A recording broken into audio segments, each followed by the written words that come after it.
안녕하세요. 직장인 투자자 A입니다. 오늘 드디어 올해 마지막 대박 공모주로 기대되었던 빅히트 엔터테인먼트의 일반 청약이 시작되었습니다. 그런데 기대가 너무 컸던 탓일까요? 생각보다 소문난 잔치에 손님이 별로 없는 애매한 상황이 발생했는데요. 첫날 몰린 자금 기준으로 카카오 게임즈 때 16조 원 대비 8조 원이라는 절반밖에 안 되는 수요가 몰렸습니다. SK 바이오팜 때보다 많긴 하지만 SK 바이오팜 때는 아직 대중들이 공모에 지금만큼 관심을 가지기 전이었기 때문에 빅히트 공모가 생각보다 인기가 없나 하는 생각이 드는 것이죠. 과연 왜 그랬던 걸까요? 다음 챕터에서 공모 첫날 빅히트가 카카오 게임즈보다 인기 없었던 이유 3가지를 알아보겠습니다. 첫 번째 이유는 너무 비싼 공모가와 경쟁률 부담입니다. 공모 시작 전부터 언론에서 1억을 넣어도 한 주밖에 못 받을 것이다 라는 말이 심심치 않게 나왔었죠. 그 말이 맞는지 실제로 계산 한번 해보겠습니다.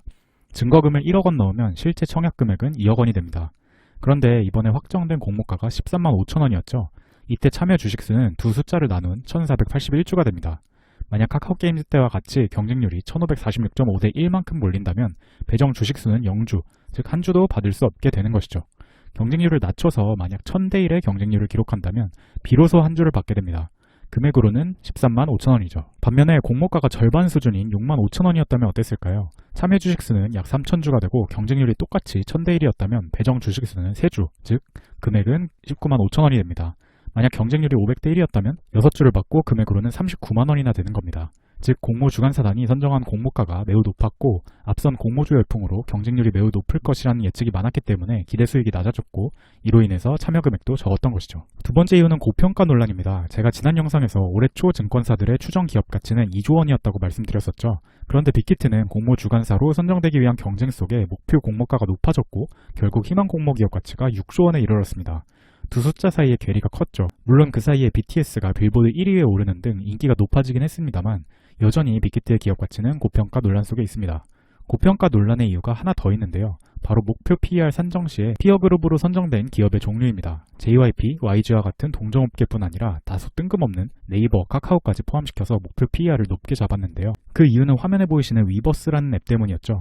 해당 앱 안에서 빅히트의 소속 가수들의 공연 티켓, 굿즈 등을 판매하고 가수들과 팬들의 소통 공간을 만들었는데 이것이 바로 플랫폼 비즈니스이기 때문에 네이버, 카카오와 유사하다라고 주장을 한 것입니다.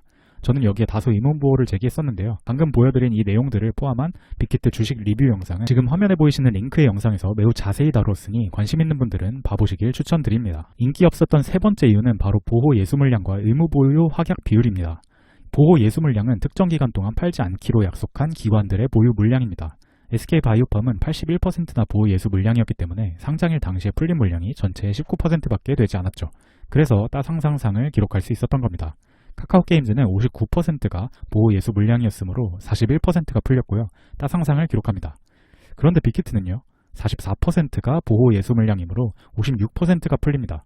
결과는 과연 어떨까요? 지켜볼 만한 부분이라는 생각이 듭니다. 의무 보유 확약 비율은 기관이 얼마 동안 매도를 하지 않을지 비율을 나타내는 수치입니다. SK 바이오팜의 경우 상장 후 한 달 뒤에 풀리는 물량이 약 11%였습니다. 즉 꽤 오랫동안 매도 물량이 제한되어 있었다고 볼 수 있었죠. 반면 카카오 게임즈는 57%입니다. 빅히트는 59%고요. 즉 빅히트가 앞선 두 번의 대박 공모주 대비 큰 물량이 일찍 풀린다는 뜻입니다. 이것이 무엇을 의미할까요? 오늘 흥미로운 기사가 하나 났었는데요. SK 바이오팜의 주가가 상장 3개월을 맞아 풀린 의무보유 물량의 매도세로 인해 전일 대비 10% 급락했다는 것이었죠. 공모 이후 15만원 아래로 떨어진 것은 이번이 처음이라고 합니다. 의무보유 물량이 쏟아져 나오면 주가가 어떻게 되는지 보여주는 중요한 사례라는 생각이 드는데요. 카카오 게임즈도 상장 한 달 뒤부터 49.8%의 물량이 쏟아져 나와 주의가 요구되고요. 중요한 건 빅히트 또한 마찬가지로 한 달 뒤부터 매우 많은 매도 물량이 쏟아질 수 있다는 것이겠죠. 즉 물리면 답이 없을 수 있겠다라는 생각이 자연스럽게 들게 되는 것입니다. 다만 이런 공포 속에도 희망은 빛나고 있는데요.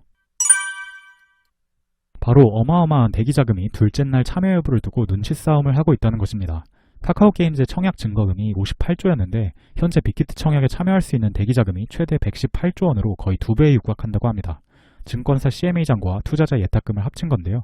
이 자금 중에 얼만큼이 참여할지는 내일이 되어봐야 알 수 있을 것 같네요. 정리하면 빅히트 공모가 첫날 인기 없었던 이유는 첫째, 비싼 공모가, 둘째, 기업가치 고평가 논란, 셋째, 보호예수 물량 비율과 기간이라고 할 수 있겠습니다. 하지만 어쩌면 눈치 게임은 지금부터 시작일지도 모릅니다. 과연 어떻게 될지 굉장히 궁금하고요. 공모가 마무리되면 주요 내용을 핵심만 간결하게 정리하는 영상 올리도록 하겠습니다. 그럼 오늘 영상도 시청해주셔서 감사하고요. 다음 영상에서 봬요.